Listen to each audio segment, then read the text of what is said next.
Good morning, Paul. Got a game tomorrow, which will, like I've said before, tough game coming up, but it's like I say, all of them are. But it's against Whitby, one of the top teams in the league. How do you see this game playing out? It's going to be a very, very tough game again. We've played them once up there, and I thought they were probably about the best team we've played for passing wise, and the formation that played. It was difficult to the start to the game up there, but obviously we got back into the game through Rory Coleman's free kick, and second half we did really well against them. So we'll go out there and stamp our authority on the game, and we're going to be very, very young again, but it's important that we go out there and give it our best shot.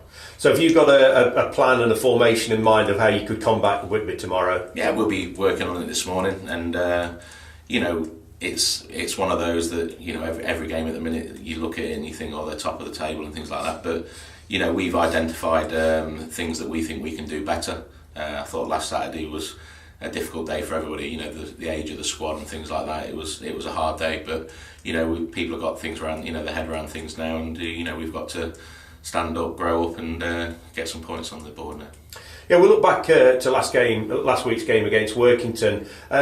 Conceded 2 quick goals either, at the start of each half. Do you think that was a case of just not being switched on enough at that time, or was there anything else there that you could have done better? I think you can never set things out. Things are always going to happen in football matches that you don't expect to happen.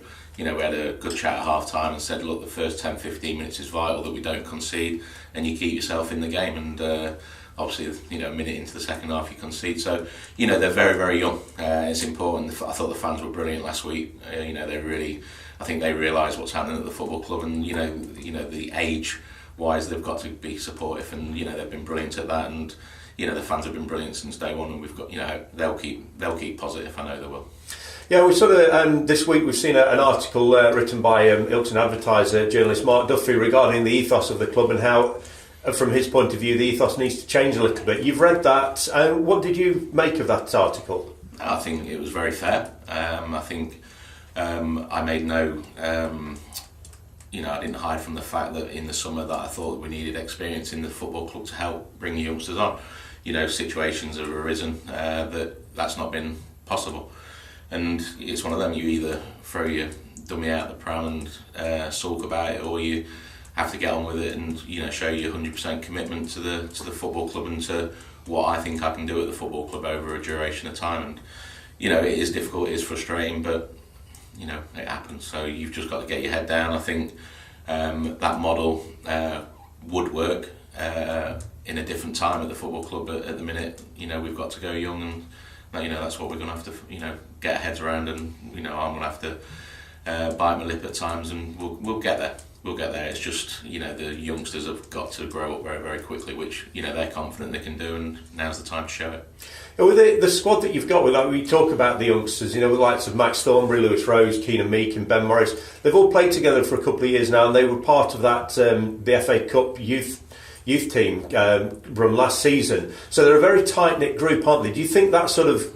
Have they got like a gang mentality, do you think, where they're all in it together and they know that they will do everything that they can for each other? Yeah, they are very close-knit. There's not a lot of fear in them.